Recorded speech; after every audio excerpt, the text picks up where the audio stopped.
Section 5.4, Multiplying Polynomials.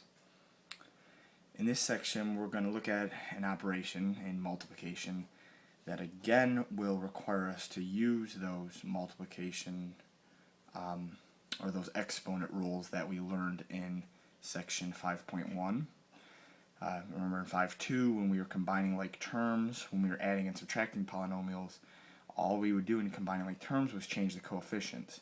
Now that we're back to an operation like multiplication, we will need to incorporate the exponent rules from 5.1. So first example, when we're dealing with a monomial times a polynomial. Okay, a single term times any single term, or in this case multiple terms, a trinomial, we have to remember to distribute, just as if it was just a 5 out front. So we have to take that 5x squared, that entire monomial expression, and distribute it to each term inside the parenthesis. So multiply it by the negative 4x squared, the 3x, and the minus 2. So mathematically, what should be going on in your head is three different products. 5x squared times a negative 4x squared plus another 5x squared times a 3x plus another 5x squared times a negative 2. Okay, I put parentheses around all of the negative terms just so that we don't make mistakes with signs. Okay, so from there, this is where we actually have to remember the exponent rules. We have three different instances, three different products, so in all of those we can use the product rule.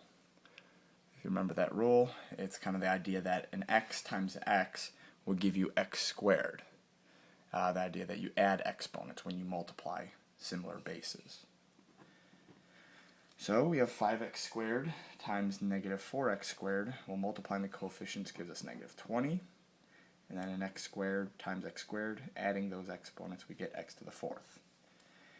Next product, 5 times 3 gives us 15. X squared times another x gives us x to the 3rd. Next term, 5 times negative 2 gives us negative 10, so we write it as minus 10, and then we just have the x squared to attach. And that right there is our simplified product when we multiply the 5x squared times that parenthesis. Nothing else we can do there.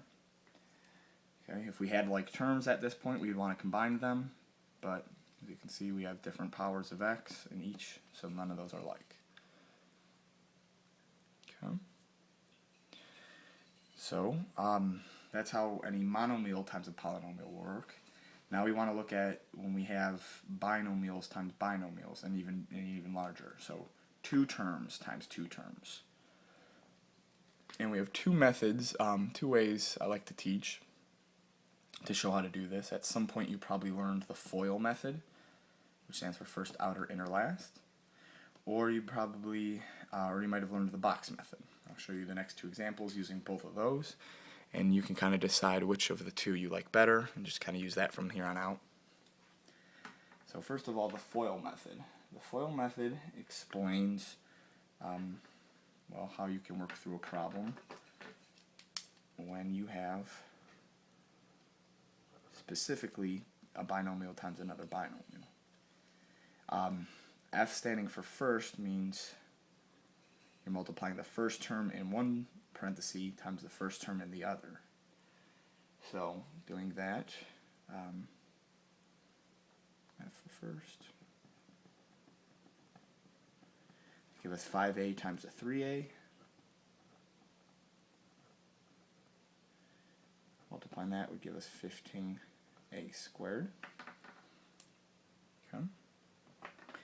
The O in FOIL stands for outer, so then multiply the two outer terms.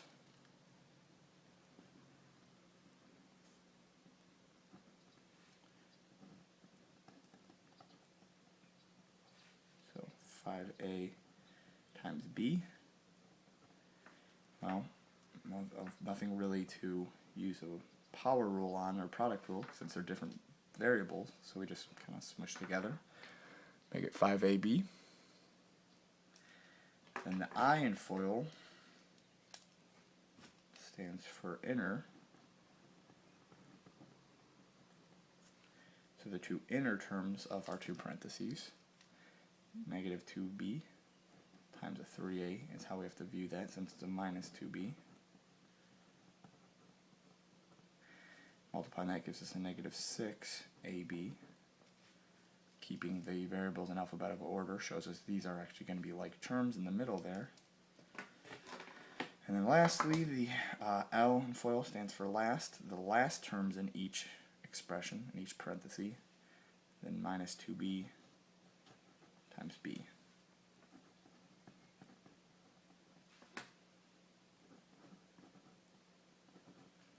Which will give us a negative 2b squared. Okay? At this point, we do want to check and see if we have any like terms, and if so, combine those like terms. And we do, since we have a 5ab and a minus 6ab. Okay, so since we have the matching variables a and b here. So remember, combining like terms is where we add or subtract our coefficients. So 5 plus a negative 6 would give us a negative 1ab, or just minus ab. Since you don't have to write that negative 1 out front, you can just show that it's a negative. So when we write our final answer, it would be the 15a squared, keeping it in descending order, minus ab, minus 2b squared.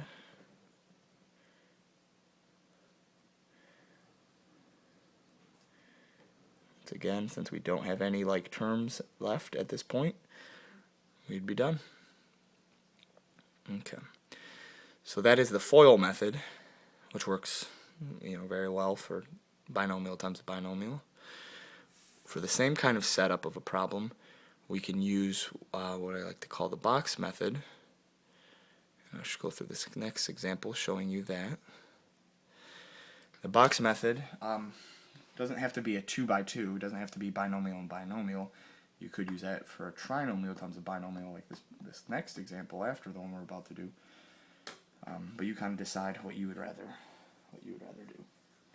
So with the box method, I use one of my values, one of my parentheses to set up the rows of a box, and I use my other parentheses to set up the columns. So I have two terms here, 3x minus 4. So I use those two terms to set up, I'll just use those to set up the rows. Sorry, I need to move down a line. So 3x, and it is a minus 4, so I write it as a negative 4. Those are going to be my two rows. And then 2x squared and x, those are going to set up my two columns. So since I'm multiplying two terms times two terms, I'm going to end up having a 2 by 2 box with 4 total components.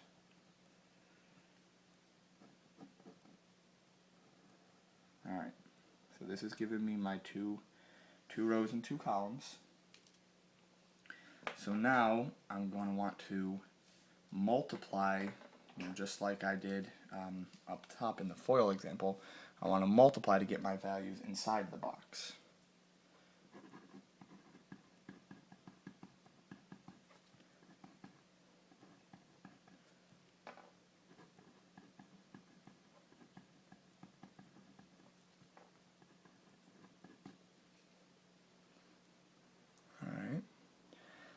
So a 2x squared times a 3x will give us a 6x to the third. 2x squared times a negative 4 will give us a negative 8x squared. 3x times x gives us a 3x squared.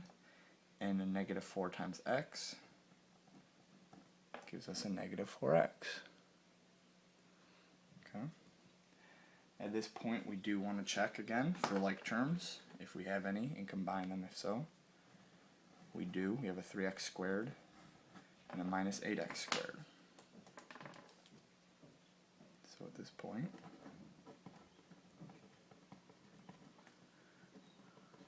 combine like terms. So if we did negative 8x squared plus 3x squared, it's going to give us a negative 5x squared. Okay. Everything else is not a like term, so nothing else to combine other than those two terms diagonally there. So from here we just want to drop down, drop everything else down and write it in descending order once again. So the highest power of x was a 6x to the third term. Next highest power is going to be this minus 5x squared, and then the minus 4x would be last.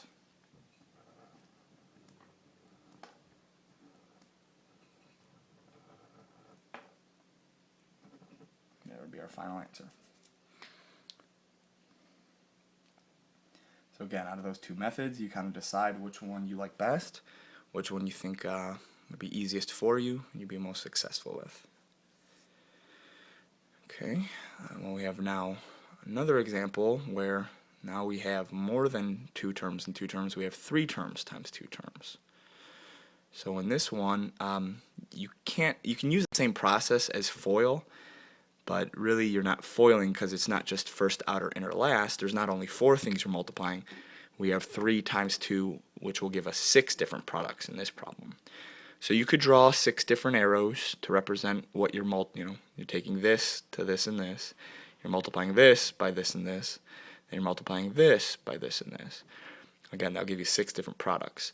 This is why I like to use the box method to kind of remind you of the 6 different multiplications you'll be doing, so you don't forget any. But again, if you'd rather just draw arrows and multiply them out, completely fine with me. So setting up our box, it doesn't really matter which way you set it up. I'll use this first trinomial parenthesis to set up my rows. So I'm going to have 3m to the third. I'm going to have a minus 2m squared. And I have a positive 4. And then across my two columns,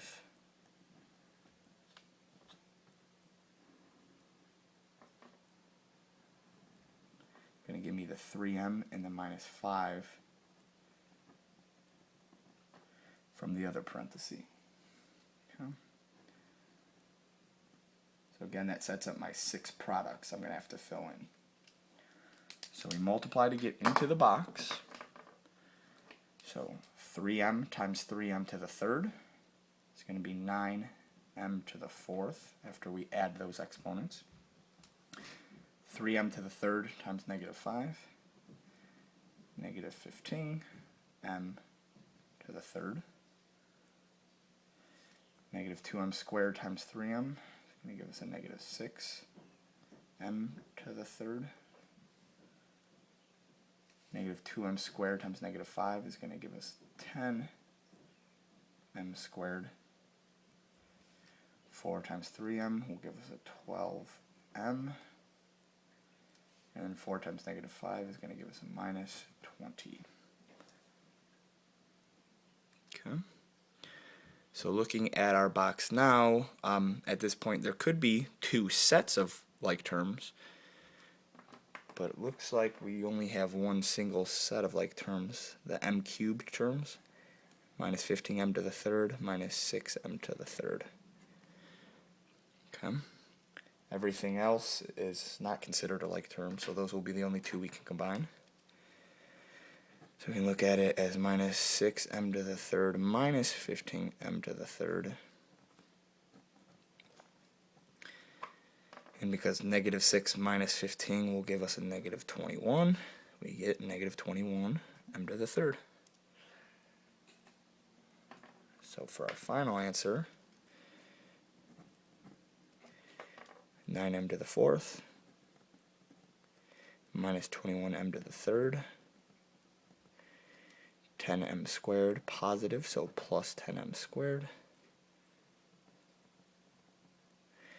positive 12m, so plus 12m, and then a negative 20, so minus 20. And that right there would be our final answer for that. Trinomial times a binomial. Okay. Now just one more example, just because it's a commonly missed problem, especially after we learn how to do the exponent rules. With the exponent rules, when you have something like m times 7 in a parenthesis, a product inside of a parenthesis, and then an exponent outside, we would apply that exponent to everything inside. That is not the case when you have addition or subtraction separating terms. So this does not equal m squared plus 7 squared, which would give you 49. That is not true. Okay? So right off the bat, I need to bring that out, because I know that is a very common mistake people are going to try doing. When you square something, even when it's multiple terms, a binomial like this, you have to think of it as multiplying something by itself. That's what squaring something means. So really what m plus 7 squared means is taking m plus 7 and multiplying by itself. Another m plus 7. So once you get to this point, you could either use FOIL method or the box method in order to simplify it. And if you have done that and want to just check yourself, it would be, let's see here, m squared, and you'd have plus 7m plus another 7m, which will give you plus 14m plus 49. So you can see, if you don't use the property, if you don't multiply correctly, you're going to be missing the middle term here, the 14m in the middle that you ended up having over here. Alright, and that is all we have then for section 5.4.